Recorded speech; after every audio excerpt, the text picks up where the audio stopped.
Hi friends, నా పేరు ప్రభాకర్. మీరు చూస్తున్నారు పిఆర్ టెక్ తెలుగు. ఫ్రెండ్స్, ఈరోజు వీడియోలో నేను మీకు ఏంటంటే ఎమ్మెల్సీ ఓటు కోసం ఆన్లైన్లో ఎలా రిజిస్టర్ చేసుకోవాలనేది ఈ వీడియోలో ఎక్స్ప్లెయిన్ చేస్తాను. దానికంటే ముందు ఫస్ట్ టైం మీరు మన ఛానల్ చూస్తున్నట్టయితే మన ఛానల్ని సబ్స్క్రైబ్ చేసుకోండి. మన ఛానల్ని మీరు సబ్స్క్రైబ్ చేసుకున్నట్లయితే ఎప్పటికప్పుడు మనం పెట్టే వీడియోస్ అన్నీ అందరికంటే ముందుగా మీరు నోటిఫికేషన్ రూపంలో పొందగలుగుతారు. ఫ్రెండ్స్, మీరు ఎవరైతే ఎమ్మెల్సీ ఓటు కోసం అప్లై చేసుకుంటున్నారో, రిజిస్ట్రేషన్ చేసుకుంటున్నారో వాళ్ళు చాలా ఈజీగా చేసుకోవచ్చు. సో మీరు మీ మొబైల్లోనే చేసుకోవచ్చు. సో ఎక్కడికి వెళ్ళాల్సిన అవసరం లేదు. ఏ మీ సేవ దగ్గరకు కానీ, ఇంటర్నెట్ సెంటర్ దగ్గరకు కానీ ఎక్కడికి వెళ్ళకుండానే మీరే మీ మొబైల్ నుంచి చేసుకోవచ్చు. వీడియోని స్కిప్ చేయకుండా చూడండి. సో ఒకవేళ మీకు ఈ వీడియో తెలిసి ఉంటే, అప్లై చేసుకోవడం తెలిసి ఉంటే, తెలియని వాళ్ళకైతే షేర్ చేయండి. ఫ్రెండ్స్, ఇక దీంట్లోకి వచ్చేసి మనం ఫస్ట్ ఆఫ్ ఆల్ మనం దీనికి రిజిస్ట్రేషన్ చేసుకోవాలి అనుకుంటే బ్రౌజర్ ఓపెన్ చేసుకోండి. మీ మొబైల్లో గూగుల్ క్రోమ్ బ్రౌజర్ ఉంటుంది కదా, ఏదైనా ఒక బ్రౌజర్ ఓపెన్ చేసుకోండి. ఓపెన్ చేసుకున్న తర్వాత ఈ విధంగా ఓపెన్ అవుతుంది. ఇక్కడ చూడండి, మీరు సెర్చ్ బార్లో సిఈఓ తెలంగాణ అని టైప్ చేయండి. ఇక్కడ చూడండి, సిఈఓ తెలంగాణ అని టైప్ చేయండి. టైప్ చేసి సెర్చ్ చేస్తే మీకు ఈ విధంగా కొన్ని ఆప్షన్స్ అయితే రావడం జరుగుతుంది. దాంట్లో చూడండి, ఇక్కడ సిఈఓ తెలంగాణ అని కనిపిస్తుంది చూసారా, దాని మీద ప్రెస్ చేయండి. దాని మీద ప్రెస్ చేసేసుకున్న తర్వాత ఈ విధంగా ఒక పేజీ ఓపెన్ అవుతుంది. ఈ పేజీలో మీకు చాలా ఆప్షన్స్ వస్తాయి. సో దీంట్లో మీకు వచ్చేసి ఇక్కడ చూడండి, వరంగల్, ఖమ్మం, నల్గొండ గ్రాడ్యుయేట్స్ కాన్స్టిట్యున్సీ అని కనిపిస్తుంది చూసారా, దాని మీద ప్రెస్ చేయండి. దాని మీద ప్రెస్ చేసేసుకున్న తర్వాత ఈ విధంగా ఒక పేజీ అయితే మీకు ఓపెన్ అవుతుంది. సో ఈ పేజీలో ఇక్కడ చూడండి, ఫామ్ 18 గ్రాడ్యుయేట్స్ అప్లై ఆన్లైన్ అని కనిపిస్తుంది చూసారా, దాని మీద ప్రెస్ చేయండి. దాని మీద ప్రెస్ చేసేసుకున్న తర్వాత మీకేంటంటే ఈ విధంగా ఒక పేజీ అనేది మీకు ఓపెన్ అవుతుంది. ఈ పేజీలో సో మీరు చాలా ఈజీగా చేసుకోవచ్చు. దానికోసం చూడండి, ఇక్కడ ఫస్ట్ ఆఫ్ ఆల్ మీ దానికి సంబంధించిన డిస్టిక్ అంటే ఏదైతే గ్రాడ్యుయేట్కి సంబంధించిన ఎమ్మెల్సీకి సంబంధించిన మెయిన్ వరంగల్, ఖమ్మం, నల్గొండకి సంబంధించిన వాళ్ళైతే దీన్ని సెలెక్ట్ చేసుకోండి. సెలెక్ట్ చేసుకున్నాక డిస్టిక్ అడుగుతుంది. మీ డిస్టిక్ ఏదనే దాన్ని సెలెక్ట్ చేసుకోండి. సో డిస్టిక్ మీది ఏదైతే దాన్ని సెలెక్ట్ చేసుకోండి. సెలెక్ట్ చేసుకున్న తర్వాత కొంచెం పైకి స్క్రోల్ చేస్తే మీకు ఇక్కడ అప్లికెంట్ డీటెయిల్స్ అని అడుగుతుంది. అప్లికెంట్ డీటెయిల్స్లో చూడండి, ఇక్కడ first of all me name enter చేయండి. మీ నేమ్ ఎంటర్ చేసిన తర్వాత ఇక్కడ ఆటోమేటిక్గా తెలుగులో వచ్చేస్తుంది. అలాగే మీ ఇంటి పేరు ఎంటర్ చేయండి. సో తర్వాత ఇక్కడ ఆటోమేటిక్గా తెలుగులో వచ్చేస్తుంది. తర్వాత రిలేటివ్ నేమ్ అన్నట్టు, అంటే మీ ఫాదర్ నేమ్ కానీ, హస్బెండ్ నేమ్ కానీ, ఎవరైతే మీకు రిలేటివ్ ఉండారో వాళ్ళ పేరు ఎంటర్ చేయండి. తర్వాత వాళ్ళ ఇంటి పేరు ఎంటర్ చేయండి. ఎంటర్ చేసేసుకుంటే ఇక్కడ ఆటోమేటిక్గా మీకు తెలుగులో అనేది వచ్చేస్తూ ఉంటుంది అన్నట్టు, ఇక్కడ ఆపోజిట్లో.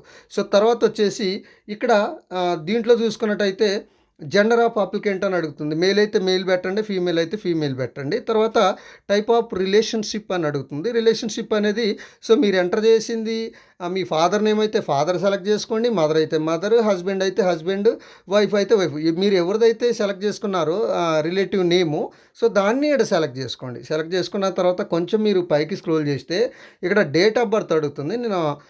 నేను రఫ్గా ఇస్తున్నాను. So date of birth enter చేయండి. తర్వాత ఇక్కడ చూడండి, మెయిన్ వచ్చి ఎడ్యుకేషన్ క్వాలిఫికేషన్ అని అడుగుతుంది. సో ఏం చదువుకున్నారు మీరుని. సో ఇక్కడ మీరు ఏం చదువుకున్నారో గ్రాడ్యుయేట్కి సంబంధించి మీరు ఏం చదువుకున్నారు అనేది ఇక్కడ ఎంటర్ చేయండి. ఎంటర్ చేశాక సో ఇక్కడ ఆటోమేటిక్గా మీకు తెలుగులో వచ్చేస్తుంది. సో తర్వాత ఇక్కడ మీ వర్క్ ఏంటి, వృత్తి ఏంటి అని అడుగుతుంది. సో అన్ఎంప్లాయిడ్ పెట్టేసేసుకోండి. సో మీరు ఎంప్లాయ్ అయితే ఎంప్లాయ్ పెట్టుకోండి. సో ఎంప్లాయ్ కాకపోతే అన్ఎంప్లాయిడ్ పెట్టుకోవచ్చు. అది మీ ఇష్టం, ఏదైనా పెట్టుకోవచ్చు మీ రిక్వైర్మెంట్ని బట్టి. సో ఇక్కడ చూడండి, కొంచెం మీరు పైకి స్క్రోల్ చేస్తే డిజేబిలిటీ అడుగుతుంది. ఇఫ్ యూ ఏదైనా డిజేబిలిటీ ఉందా అని అడుగుతుంది. ఉంటే దీంట్లో ఏదైనా మీరు సెలెక్ట్ చేసుకోవచ్చు. సో ఒకవేళ లేదు అంటే దాన్ని వదిలేసేయండి. తర్వాత address details, place of ordinary residency అని అడుగుతుంది. సో ఇక్కడ మీరు మీకు సంబంధించిన మీ ఆధార్లో ఏదైతే అడ్రస్ ఉందో అడ్రస్ని ఇక్కడ ఎంటర్ చేయాలి. ఫస్ట్ హౌస్ నెంబర్ ఎంటర్ చేయండి, డోర్ నెంబర్, తర్వాత మీ స్ట్రీటు, తర్వాత మీ విలేజ్, తర్వాత మీ పోస్ట్ ఆఫీసు, ఇవన్నీ సెలెక్ట్ చేసుకోండి. ఇక్కడ ఆటోమేటిక్గా మీకు తెలుగులో వచ్చేస్తాయి. తర్వాత ఇక్కడ సెలెక్ట్ తాలూకా అని అడుగుతుంది. అంటే మీ మండలం ఏంటి అని అడుగుతుంది. సో మీ మండలం, సో నేనేంటంటే జనరల్గా నేను సెలెక్ట్ చేస్తున్నాను. తర్వాత వచ్చేసి సో చూడండి ఫ్రెండ్స్, ఇక తర్వాత వచ్చేసి ఇక్కడ దానికి సంబంధించిన పిన్ కోడ్ ఎంటర్ చేయమని అడుగుతుంది. ఇక్కడ పిన్ కోడ్ అయితే ఎంటర్ చేసుకోండి. మీ ఆధార్లో ఎలా ఉంటే అలా ఎంటర్ చేయండి. ఎంటర్ చేసుకున్న తర్వాత కొంచెం పైకి ఇక్కడ స్క్రోల్ చేస్తే డీటెయిల్స్ ఆఫ్ అసెంబ్లీ కాన్స్టిట్యున్సీ అని కనిపిస్తుంది చూసారా. సో ఇక్కడ ఏంటంటే మీకు ఏదైతే ఇపిక్ నెంబర్ ఆల్రెడీ మీకు ఓటు ఉంటుంది కదా, సో ఆ ఓటుకు సంబంధించిన డీటెయిల్స్ అనేది ఇక్కడ ఎంటర్ చేయాలి. డిస్టిక్ అడుగుతుంది. సో మీది ఏ డిస్టిక్ సెలెక్ట్ చేసుకోండి. నేను జనరల్గా రఫ్గా సెలెక్ట్ చేస్తున్నాను. సో సెలెక్ట్ చేసుకున్న తర్వాత కాన్స్టిట్యున్సీ అడుగుతుంది. కాన్స్టిట్యున్సీ సెలెక్ట్ చేయండి. సెలెక్ట్ చేసుకున్న తర్వాత మీ ఈపిక్ నెంబర్ అడుగుతుంది. ఓటర్ ఐడి నెంబర్ ఎంటర్ చేయండి. తర్వాత అక్కడ పోలింగ్ స్టేషన్ అంటే మీ బూత్ నెంబర్ ఉంటుంది కదా, సో పోలింగ్ స్టేషన్ నెంబర్, తర్వాత ఓటు ఎంత మీది, సీరియల్ నెంబర్ ఎంత అనే దాన్ని ఎంటర్ చేయండి. ఎంటర్ చేసేసుకొని సో కొంచెం పైకి స్క్రోల్ చేయండి. కొంచెం పైకి స్క్రోల్ చేసేసుకున్న తర్వాత ఇక్కడ మీ ఆధార్ నెంబర్ కానీ సో దానికి సంబంధించిన వేరే ఆధార్ నెంబర్ లేకపోతే కింద దాన్ని పెట్టేసేసుకుంటే అవసరం లేదు. ఆధార్ ఉంటుంది కాబట్టి ఇక్కడ మనం ఆధార్ నెంబర్ టిక్ చేసేసుకొని సో దానికి సంబంధించిన ఆధార్ నెంబర్ ఏదైతే ఉందో ఆ ఆధార్ నెంబర్ ఇక్కడ ఎంటర్ చేయండి. ఎంటర్ చేశాక ఇక పైకి కొంచెం స్క్రోల్ చేస్తే మీరు గ్రాడ్యుయేటా డిప్లొమానా అనే దాన్ని సెలెక్ట్ చేసుకోండి. సో గ్రాడ్యుయేట్ అయితే గ్రాడ్యుయేట్లో పెట్టేసుకొని సో మీరు ఎక్కడ గ్రాడ్యుయేషన్ చేశారనే యూనివర్సిటీ నేమ్ ఇక్కడ రాయాల్సి ఉంటుంది. ఇక్కడ ఆటోమేటిక్గా తెలుగులో వచ్చేస్తుంది. ఒకవేళ ఇక్కడ తెలుగులో రాకపోతే మీరు తెలుగులో ఎంటర్ చేయాల్సి ఉంటుంది. ఇక తర్వాత వచ్చేసి దానికి సంబంధించిన ఏదైతే డిప్లొమాకి సంబంధించిన పాస్ ఇయర్ ఎప్పుడు పాస్ అయ్యారని అడుగుతుంది, దాన్ని కూడా సెలెక్ట్ చేసుకోండి. నేను ఆటోమేటిక్గా ఇక్కడ సెలెక్ట్ చేస్తున్నాను, రఫ్గా అయితే సెలెక్ట్ చేస్తున్నాను. ఇక నెక్స్ట్ పైకి కొంచెం స్క్రోల్ చేస్తే అప్లోడ్ సపోర్టింగ్ డాక్యుమెంట్స్ అని అడుగుతుంది. సో ఇక్కడ ఫోటో అప్లోడ్ చేయండి. ఇక్కడ మీకు సంబంధించిన డిగ్రీకి సంబంధించిన మార్క్ మెమో అప్లోడ్ చేయొచ్చు, ప్రొవిజనల్ సర్టిఫికేట్ అయితే అప్లోడ్ చేయొచ్చు, ఏదైనా అప్లోడ్ చేయొచ్చు. సో తర్వాత ఇక్కడ ఫైల్ వచ్చేసి మనకి 100 KB మాత్రమే ఉండాలి, అంతకంటే ఎక్కువ ఉంటే మీకు అప్లోడ్ అయితే కాదు. అలాగే ఇక్కడ ఈ ఫైలు ప్రొవిజనల్ సర్టిఫికేట్ కానీ మార్క్స్ మెమో కానీ 200 KB బిలో ఉండాలి, ఎబో ఉంటే మీకు అప్లోడ్ అయితే కాదు. సో ఒకవేళ మీకు దీని గురించి తెలిసి ఉండకపోతే కమెంట్ సెక్షన్లో కమెంట్ చేయండి. ఇమేజ్ సైజుని ఎలా తగ్గించాలి, ఎలా పెంచాలి అనేది నెక్స్ట్ వీడియోలో మీకు నేను ఎక్స్ప్లెయిన్ చేస్తాను. ఈ రెండు మీరు చూజ్ చేసేసుకొని అప్లోడ్ చేసుకోండి ఒక్కసారి అయితే. సో ఇంకొకసారి మీకు చెప్తున్నాను, ఖచ్చితంగా మీరు 100 KB బిలో ఫోటో ఉండాలి, 200 KB బిలో మీకు ఏదైతే ప్రొవిజనల్ సర్టిఫికేట్ కావచ్చు లేకపోతే మెమో కావచ్చు, ఏదైనా 200 KB ఉండాలి. అలా ఉంటేనే మీకు అప్లోడ్ అయితే అవుతుంది అన్నట్టు. ఇక కొంచెం పైకి స్క్రోల్ చేసేసుకుంటే ఇక్కడ చూడండి, దీనికి సంబంధించి మీ ఈమెయిల్ ఐడి మొబైల్ నెంబర్ అయితే అడుగుతుంది. సో అంటే ఇక్కడ మనకు ఆల్రెడీ లేదు కాబట్టి లేదనే పెట్టేసేసుకోండి.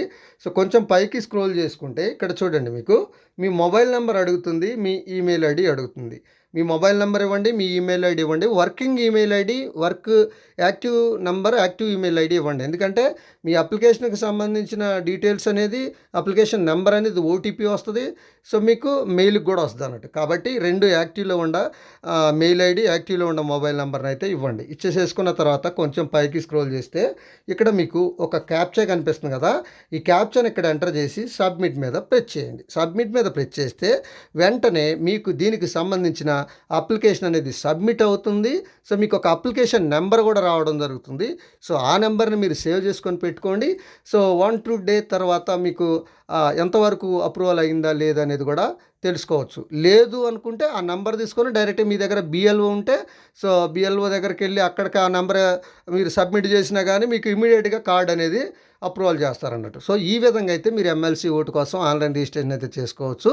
సో ఇది ఫ్రెండ్స్, ఈ వీడియో కనుక మీకు నచ్చితే లైక్ చేయండి, షేర్ చేయండి, కింద కామెంట్లో రాయండి. Thank you.